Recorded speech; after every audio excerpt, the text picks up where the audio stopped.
In our time of grief, we light a flame of sharing, the flame of ongoing life. In this time when we search for understanding and serenity in the face of loss, we light this sign of our quest for truth, meaning, and community. Good morning and welcome to all of you who have come today. We've gathered here today by a death, the end of a good person's life, the life of Charlotte Crane. Though we mourn, for mourn we must, we also are here to remember and celebrate the person that Charlotte was. Let this be a time of affirming the kind of life she lived. Let this be not so much a time for brooding upon her death, but a time for celebrating a human life, the life that was Charlotte Crane. How true are the words of Khalil Gibran, who wrote, "When you are sorrowful, look again in your heart, and you shall see that in truth you are weeping for that which has been your delight." By our presence here today, we pay tribute to the memory of one who was an important part of our lives, especially of this church community and the family that she loved and cared for. She was dear to all of us, and we are here to show our love and respect for the person she was. We have come together to show our love and support also for Charlotte's family, who is here with us. Their loss of Charlotte is sharp and deep. And so we have come together. It is right and fitting that we have come together, for a human life is sacred, and so is its ending. Let this be the hour of the confession of our love, and these rites a testimony to the power of love, which shall be finally stronger than sorrow or parting. Here, let the memory of Charlotte Crane become for us a sacred bond to all that she held dear, to the source of life in which she had her being, and to whose everlasting rhythm she is returned.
One of the lovely things about this church is the beautiful music.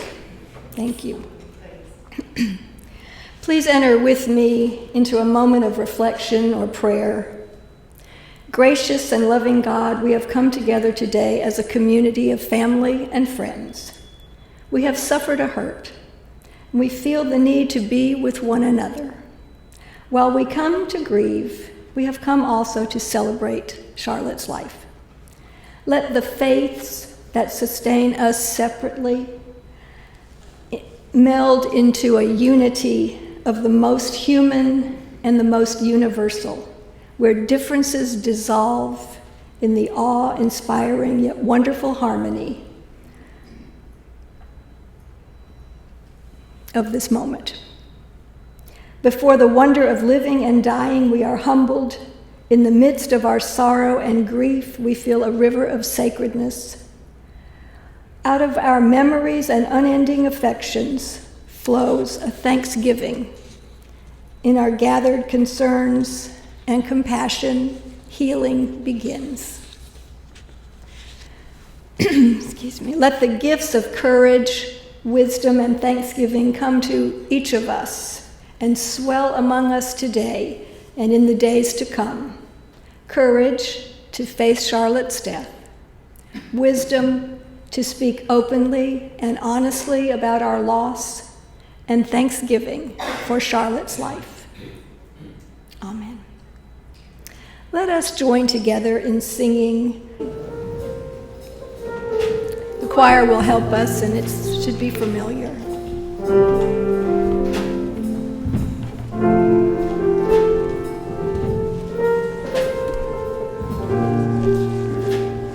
You may stand if you would like to, willing or able.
Charlotte Jean Alme Crane.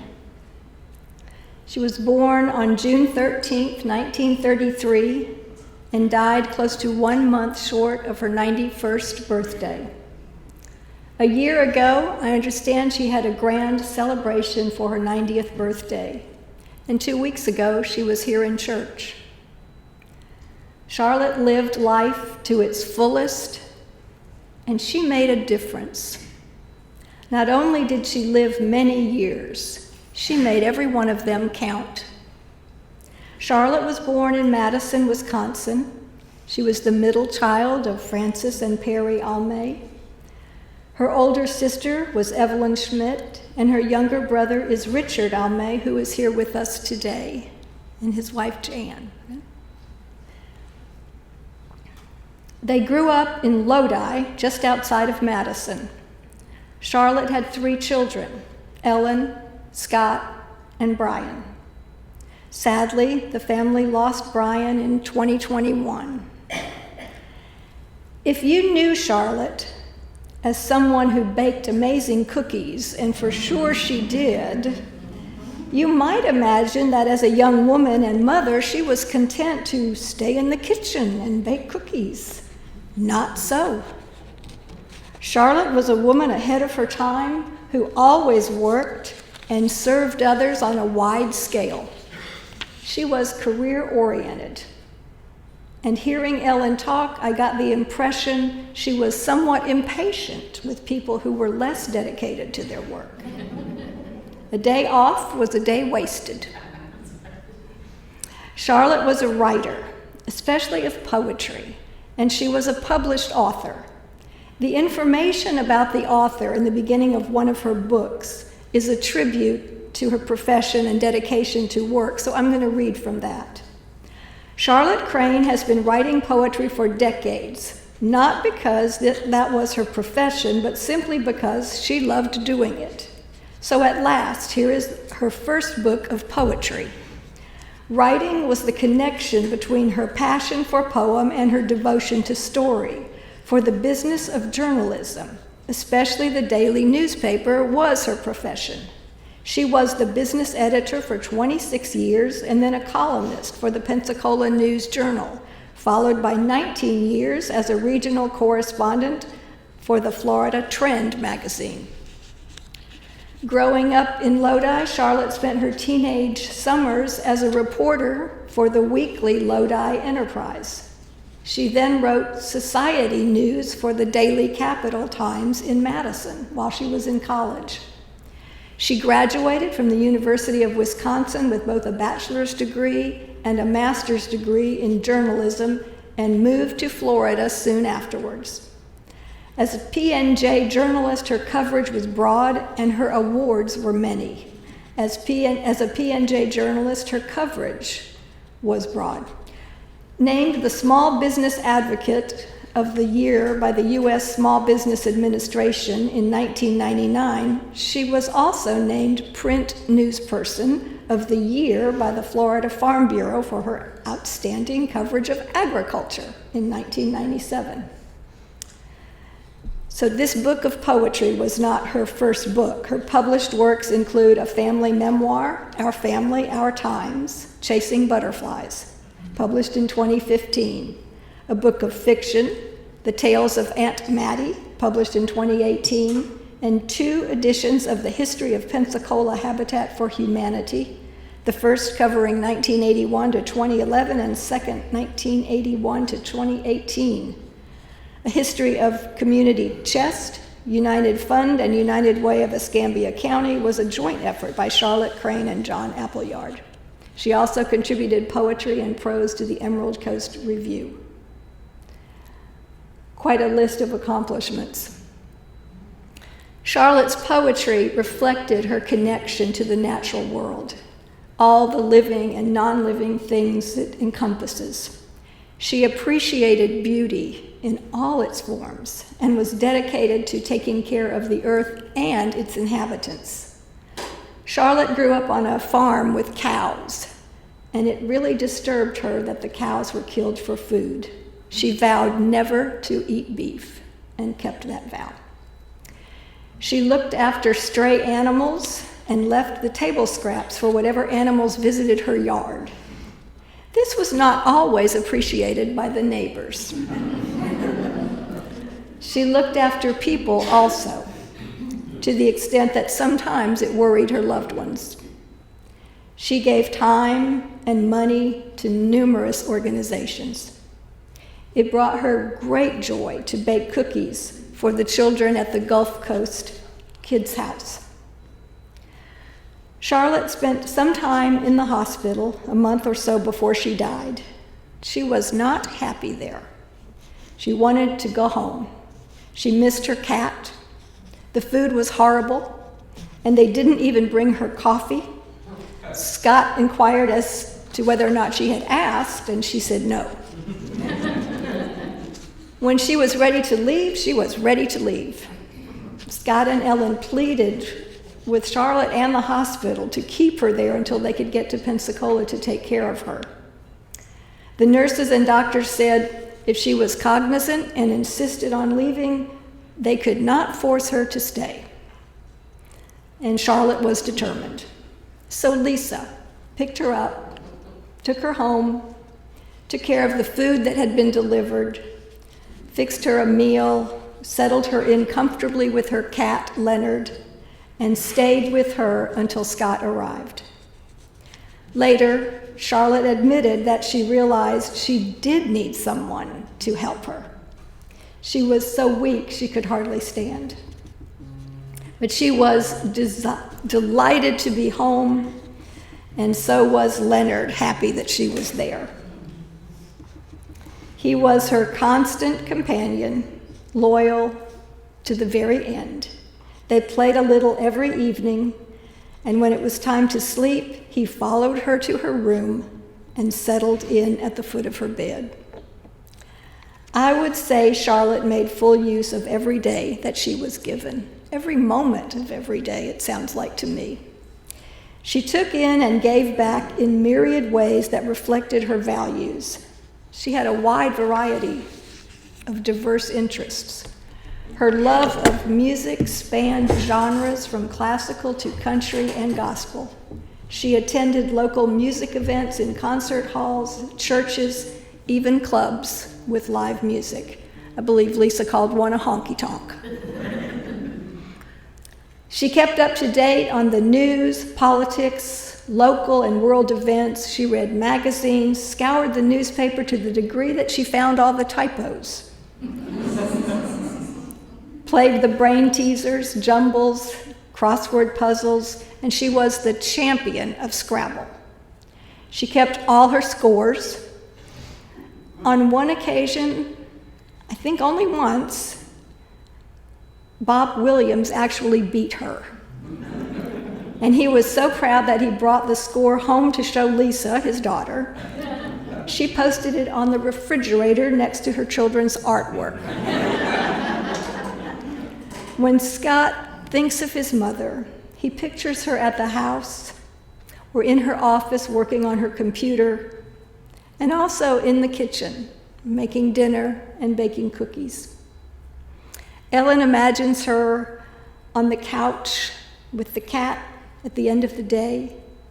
The cat would come up on the coffee table where Charlotte rested her feet. "We must entertain the cat now," she said. And she would hold the cat and stroke him, and then sometimes throw the ball. In the morning, she had her routine, coffee first, and then she did her exercises. Every Sunday, she went to church. What will they miss most? Knowing that she was there. She was a rock.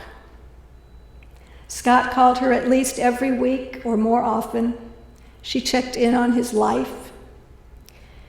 She would have words of encouragement, and she would also let you know if you had veered off the path. Her eyes and heart were always wide open. Charlotte was sharp and in control to the very end. When she felt her time coming, she told them, "I'm done. I'm tired. I don't want to be here anymore." She told Lisa, "It's been decided. It's time for me to go." Lisa wondered where that came from. She wanted to call everyone and tell them goodbye. Ellen helped her make the calls. Maybe some of you got one, maybe some of you weren't home when she called. We each know someone in a particular way, and we have memories that we may or may not share with others. I knew Charlotte from here at church. It was good to hear stories about her from Ellen and Scott and Lisa. What they shared confirmed and expanded my way of knowing Charlotte. I know that Charlotte was a very important part of Lisa Rawson's life. And so Lisa would like to share a little bit today. I'm guessing the family does not want to share at this time? Oh, Richard. Okay, sorry. After Richard, Lisa. Thank you, Richard. I'm so glad. You're welcome. Hello, everybody. I'm Richard Alme, and by now I guess you know that I'm Charlotte's brother. And one more comment regarding her Scrabble playing. I was cannon fodder for her warm-up. I don't think I ever beat her. And what was really insulting is that she would lean over the board and look at what the letters I had and help me play. And she still beat me. There was no chance. My sister was very special. We also talked every week, at least every week. She was my best friend, my confidant. She encouraged me. She criticized me. She wasn't shy about telling me when I was off the path. She was my big sister, and sometimes she was my mother. She was my best friend for sure. In my life, she played a couple special roles, and I'm going to reenact those for you. My telephone, my sister's telephone. Hello, sister. How are you? We haven't talked for a while. I hope you're doing well. Brother dear, where the heck have you been? We haven't talked for a month.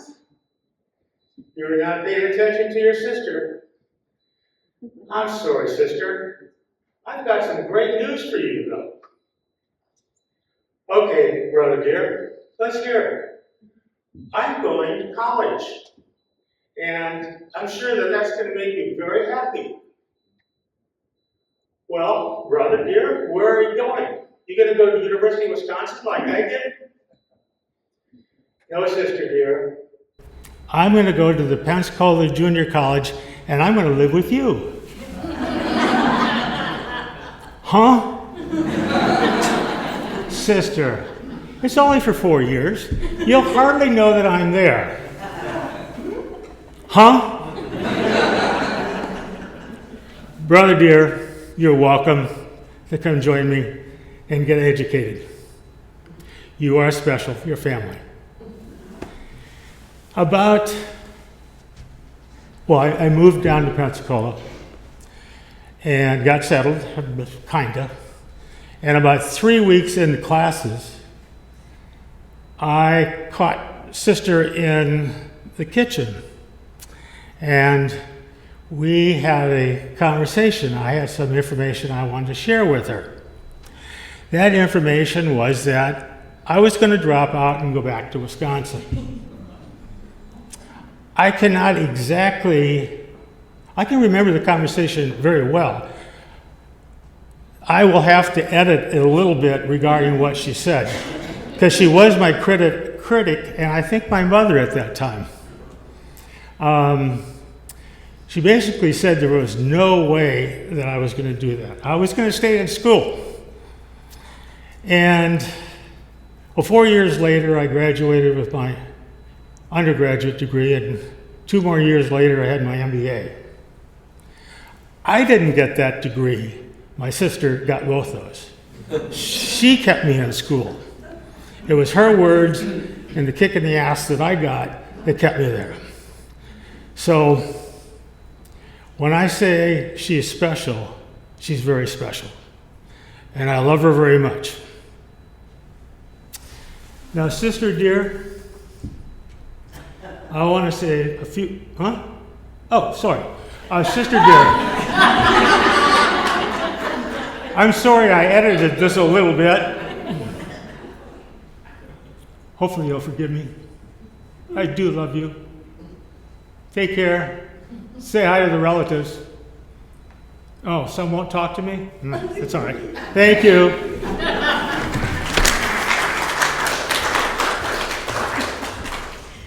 Thank you, Richard.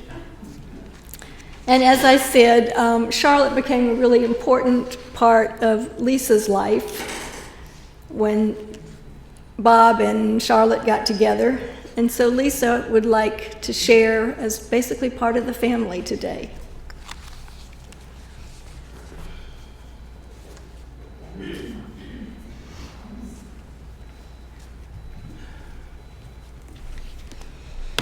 Well, first I want to say thanks everybody for coming and being here. It's really important. Yes, I would like to share a little bit about Charlotte. And I didn't know her in her younger years, but I never really thought about her age. She seemed ageless to me. Like, she never seemed like an old person. But my dad never did either. So when I think about Charlotte, I think what brought her and my dad together is they were both wordies. like some people are foodies. They were wordies. They loved crossword puzzles and Scrabble and word finds and reading the paper. And every morning began with a cup of coffee, the newspaper, and a crossword puzzle. And Charlotte, when I first started hearing about her, my dad's phone would ring. And then he would make some excuse why he had to like go off in a corner or something. And I'm like, who is that, Dad? Who keeps calling you? Who's this lady friend of yours, My mother had passed in 2008. And they had been married 42 years, I think. And my mom had cancer and she passed. And my older two kids went off to college. And pretty soon my family got real small. And it was just Marshall and I. Marshall's my youngest son, and I and my dad. And so we lived together. And then it was kind of funny to see my dad have this girlfriend or this new bestie that he liked to hang out with and do crossword puzzles. Finally my sister was visiting, and we confronted my dad about who's this lady, and what is going on with you and this Charlotte. And he turned around and goes, well, what do you kids say? We're shacking up.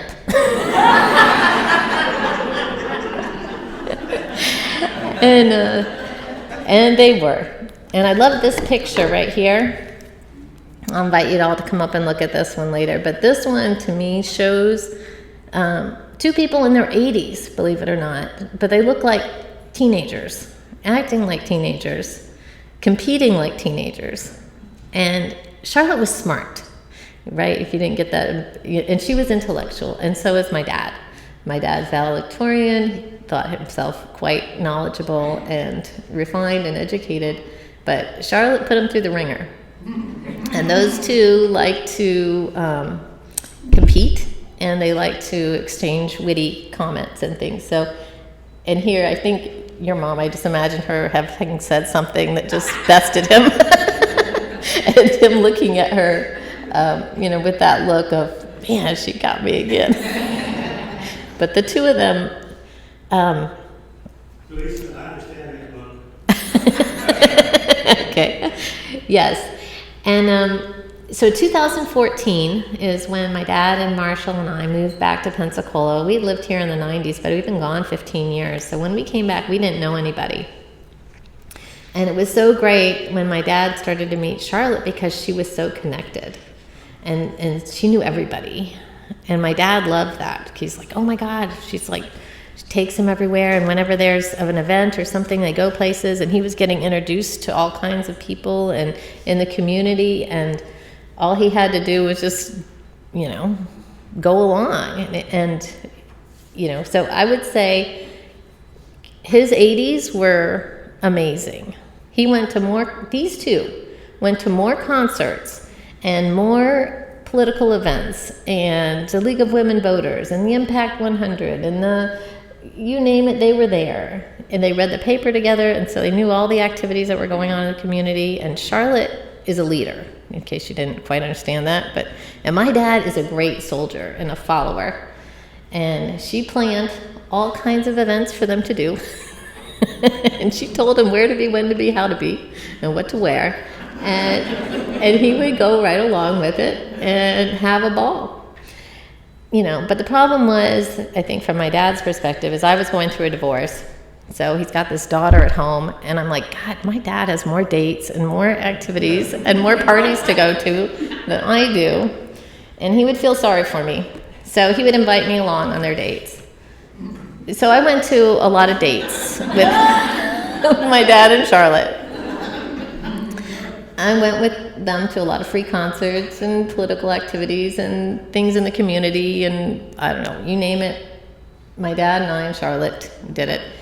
And so here's a picture of, I think this is an early one. This must be 2014. This is when my son, Marshall, was about 15.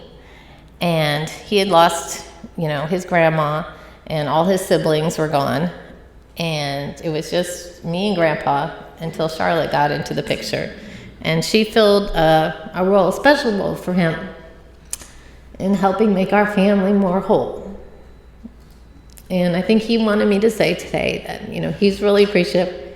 Charlotte was an absolute doting grandmother. Now, maybe she was hard on you, Richard, but all she ever did, and he could be totally out of line, she would never put him in his place. All she did was tell him how smart he was and how handsome he was, and she doted on him like he was, I don't know, just trying to fill that hole, I think. I think she saw the hole and she just tried to fill it. And she also knew that I would be there pointing out all the faults. So I guess she felt like she didn't need to worry about that. I would be the one to do the bad stuff. But she could just be there, and she baked cookies for him and went to every one of his band concerts. She and my dad and I would go to all his school events, so his 8th grade, 9th grade, 10th grade, 11th grade, 12th grade, those 5 years. We went to the marching bands, we went to the football games, we went to the robots competitions. She was there for the birthdays, the Christmases, the Thanksgivings, and she watched this kid grow up. And then off he went. And then my dad passed 2 years ago. And now the family is just Charlotte and I. And I remember Charlotte came into church one day. And I love this picture. This is a picture of Charlotte. She goes, "Lisa, I got something to show you. Look." And she pulls this piece of paper out of her purse. And she shows it to me. And it says, "Congratulations, your book has been published." And she had been working on this a long time. This was accumulation of a lot of years of her and trying to get this work done. And I think she knew the end was near. And getting this book done and finished was a huge accomplishment. You see her expression. I'm like, "Oh my God, that's great, Charlotte." I go, "I'm going to take a picture of that. Hold that up." And I snapped this picture. And I love that expression. And then I love this picture too. This was the flower service we had here, and I'm sure some of you remember this. She walked in, she looked like a freaking model. She just had her hair done. I don't know who did her hair that day, but I thought she looked spectacular. So, she was like being a beauty queen here. So I snapped that picture. And this is the book that she wrote. And on behalf of Ellen and her family here, they've asked me to share one of the poems in here. And so I will do that. It's called A Postscript. Growing old is like a postscript, saying amen to a life well lived. No more dreams, no more wars, only what is. There was always blood, always an ending. Be kind now, be willing. Hear the birds sing, the dog bark. Let the tiger roar and the infant laugh. Be content, write your story. Close the book. Love more than before. Leave a memory for your grandchild and a legacy for the earth. Peace will come, later or sooner. Thank you.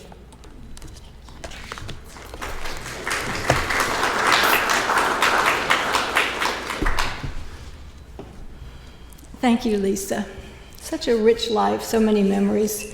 And by the way, 80 is the new 40. Yeah. I'm looking forward to it. Mary Lee Donnelly, who's not here today, emailed me and sent something that she wanted me to read. And I did not know that Jerry had died, and so I was really, really sad to hear that. So Mary Lee wrote, "My memories of Charlotte go back many years. From the very beginning, when Jerry and I started attending UUCP, Charlotte was always there to speak to us and make us welcome. I believe more than once I asked Charlotte to speak at a Sunday service. She was always game to the challenge, and during the period when the church was shut down, Jerry and I met her at the church to video her." We were busy doing videos like crazy back then, right, Laura? And Mary Lee was just on top of everything. It was amazing. She always told a good story, not just good, but meaningful. Charlotte was very generous in sharing words that she composed to be used as welcoming words. I kept them, and they were spoken many times over the years. The words are relevant today as they were when she created them.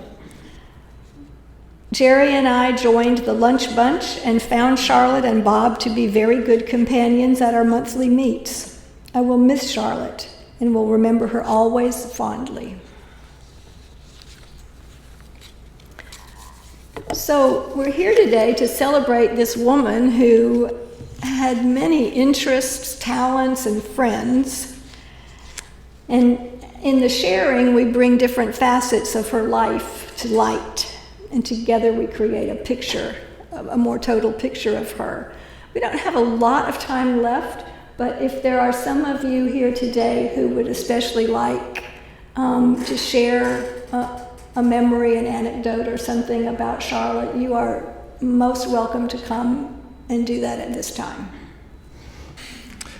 So my name is Scott, for those who don't know me, and one of the things that I had written in my letter to the congregation, I just wanted to say this to all of you, is one of the things that I would often tell Charlotte whenever I saw her was that she was my favorite Unitarian, and she'd always prod me a little bit afterwards, like, even more than your wife? I'd be like, well, sometimes. But she was a really incredible person, and I got to know her from just coming here to the church and just talking with her. We won her cookies once and once or twice, and those were always really nice. But I'll tell you a really great mitzvah that she did for me once was when I was working on my master's degree in history.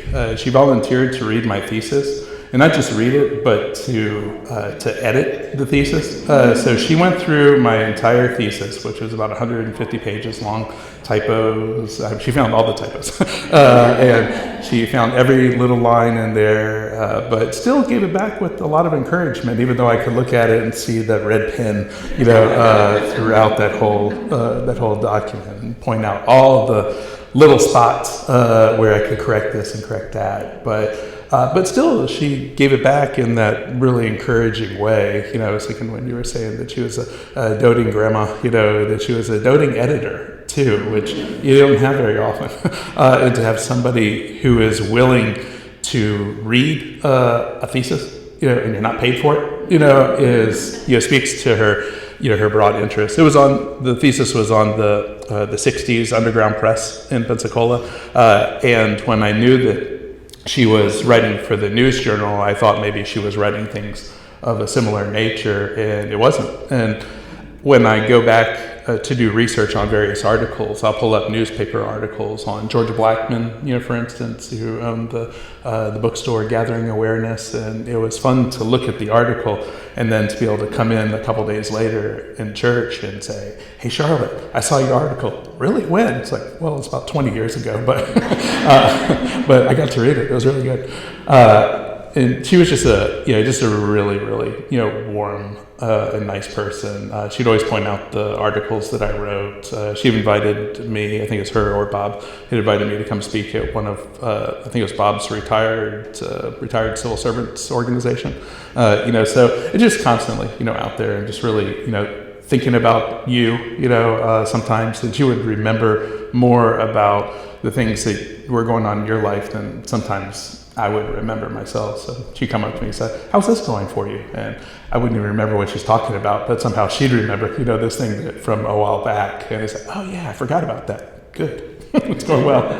But she's, just really, really, a sweet person. And I'm going to miss seeing her around, here in this church. I think I could speak, as the president of the church. I think I could speak for everybody on this, but I think just as a friend, that I can also say that she is definitely going to be missed here. So on behalf of the congregation, our deepest condolences to her family and all of her friends, which are all here right now.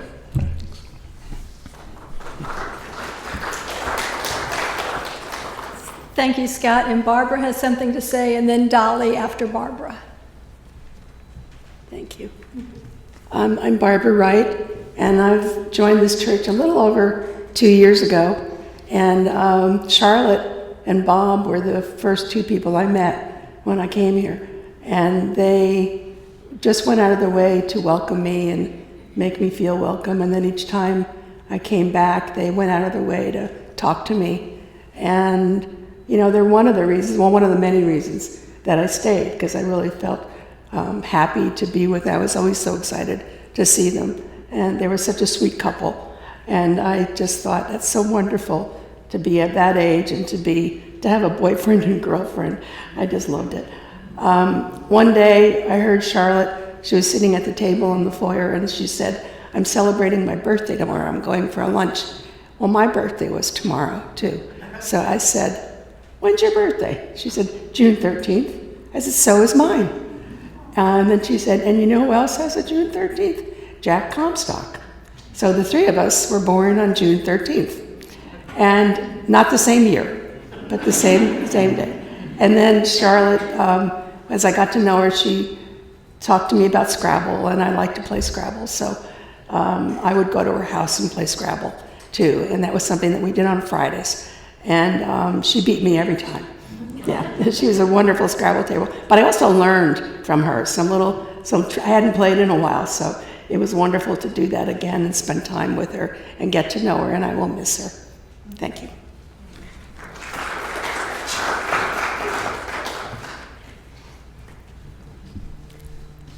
Okay. May is coming.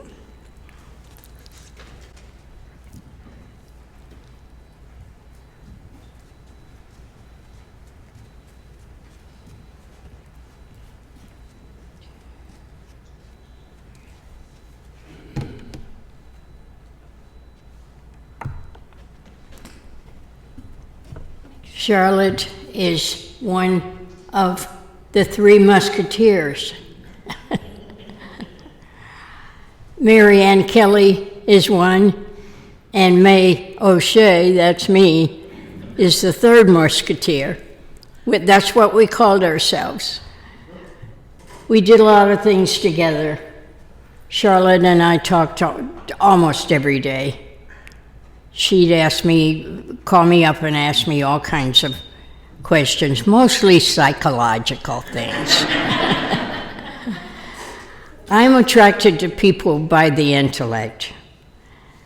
She was a smart woman. She had a master's in journalism. My friend Marianne has a master's in education, and I have a doctorate in social work, which is applied psychology. Maybe you don't know that, but it is. But anyway, I don't know what to say other than I miss her terribly every single day. And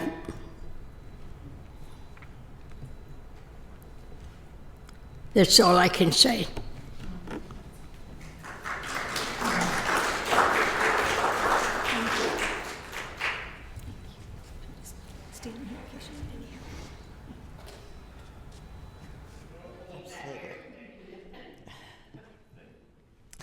Hi, I'm Dolly Barthelot, and I'll be very brief. There's just one thing that hasn't been said yet. Does this sound all right? It sounds weird to me. Okay. The one thing that hasn't been mentioned yet, as far as her contributions to UUCP, which I've been here 40 years, which is way before she came, so I remember her coming. And it seemed to me pretty early in the time that she became a member here, she started using her writing talents to write regular monthly columns on various people in this congregation. And she has done that for years and years. That is a time-consuming job. I'm doing something related right now and just started, and I'm thinking, Lord, she did that for years. And it has been so important for us as a community to help us know who we are and who that person is and who were they before they came here. So that is now imprint forever as an important part of her legacy in relationship to UUCP. We won't chase you out. You'll have time. Yeah. I'm Paula Montgomery and a member of this congregation. There were several things about Charlotte that stood out for me. None of them really big. I was not one of the Three Musketeers, I didn't. Anyway, I only met Charlotte through this church originally, and then I realized that she was also a member of the League of Women Voters, and everybody talks about what a leader she was. In that, she had no leadership role, but she had a very important role. She came to the meetings, she paid attention to the issues, and she asked wonderful, intelligent questions about whatever the speaker was speaking about then, and then later on, she'd ask me some more, talk to me some more about it.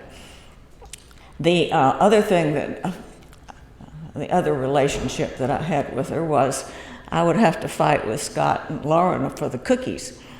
She auctioned cookies for our fundraisers, and you would get 3 dozen cookies once a month for a year if you were lucky enough to win the bid. And when I would do that, when I would go back, she would always invite me in. We'd have a lovely conversation while I picked up the cookies, and she'd bring me up to date on all the neighborhood cats that she had met. So anyway, I loved her.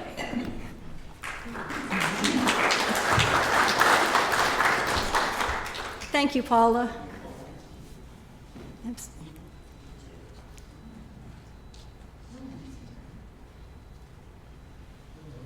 Hi. I'm Alice. Hi, Alice. Nice to meet you. And I'm Glenn Tatro. I'm a recent transplant from New England, Connecticut, and I was here about 6 months before I really started to notice my neighbor, Bob, and Lisa. So I'm kind of part of that family, and it was really kind of a nice introduction to meet Charlotte, and I got to do the last few Thanksgiving dinners. She'd always make the cookies, and I said, "You don't have to bring anything else, just bring the cookies." But I would make weird dinners too. I also had them over, had Bob and Charlotte over, and a lot of people. I had a crawfish boil, and I don't think Bob or Charlotte had ever eaten crawfish before because they were taking the tails and throwing them on the discard plate and then looking at the inside, and I think they were starving, so I had to actually break them out piece by piece in the plate that they were using and feed them the meat. So, I had enough left over so I could get my own later, but I had to make sure that they left with some of the adventure we were on. Most of my stuff about them is food. I remember Charlotte telling me all about how Bob would never, ever, eat meat. She's got him stopped. That's not going to happen. I don't eat meat. Beef is just off the menu. And I was telling her about a day that I made swordfish and steak. And I said, "Bob, man, I made this really nice swordfish. You're going to like it." And he's like, "Yeah, okay, I'll try it." And he went for the steak. And he went for seconds. And so I invited Charlotte and Bob and Lisa to join me during a Wahoos game. It was Bob's first. I don't know if it was Charlotte's or not. I don't know if they ever ventured out to that arena, but I brought them there, and I actually paid extra money. They have a place where they feed you. You just go get whatever you want. It's not cafeteria food. It's actually pretty nice food. And I was telling Charlotte this, and I did not know that, he wasn't supposed to eat steak. I mean, kind of a little bit, and I was telling her about this day that we had. My goodness, I had swordfish, and that guy just gets eating steak like he didn't care if anybody else was left for anybody else. So anyways, I'm telling her this, and she's kind of aghast. No, Bob would never. He knows better than that. I don't believe you. As Bob came in behind her with a plate full of hot dogs. So, and I'm only here saying something because I know Lisa's family, and she always makes her family say something. They always have to say something. She puts them on the spot, whether it's play an instrument or read a poem. And I don't have the book, but I have read all of Charlotte's books. And so I know Scott and I know Brian, and just from reading books, and Ellen, of course. But one of the things that I always asked her, if anybody's read her book, she has a book about a tree in her yard, and she's going to count all the leaves on it. And every time I ran into her, I always asked her, have you counted the leaves on your tree yet? And she says, no, why do you ask? Because it's in your poem. And I had to remind her that you're supposed to do this. Well, I think right now she has the best view for trying to count them leaves right now. And that's really all I wanted to say. It's nice to meet you. Thank you. Very welcoming. Thank you so much. Thank you. And I believe we have met back when Bob passed away. Good to see you. Yes, I remember that Charlotte didn't let anybody cut down the trees or the plants or, mess with anything in the yard. Everything was... No what? No weed killer. No weed killer. Oh, of course not. And no plastic, and she... Environmentalist, and, go to the hybrid car. That's right. Where was that page? I missed it. In 2004, she had a hybrid car. Way before most of us thought about that, and definitely cared about the earth and the environment, and just amazing. An amazing Unitarian Universalist, wouldn't you say? Yes. Okay. We have another hymn to sing. Is there anybody else here who feels we've left something out that we need to hear? Going once, going twice? Okay. So the family has chosen Amazing Grace. It's number 205 in our hymnal. And you can choose to say soul or wretch, whichever one. I think we have soul in our book, but sometimes our soul feels a bit wretched, so if you want to use the word wretch, that's fine too. And the choir will come forward.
see that some of you know the words by heart.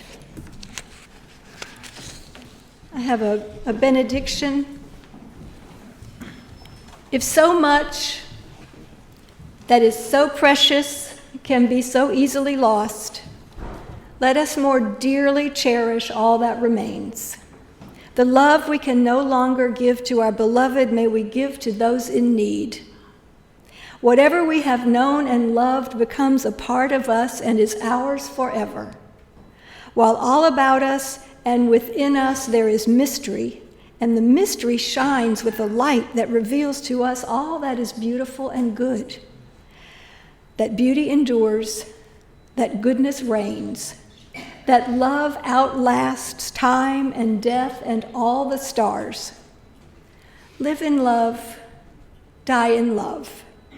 It's that simple and that difficult. Go in peace to share fellowship, and may an abiding peace go with you.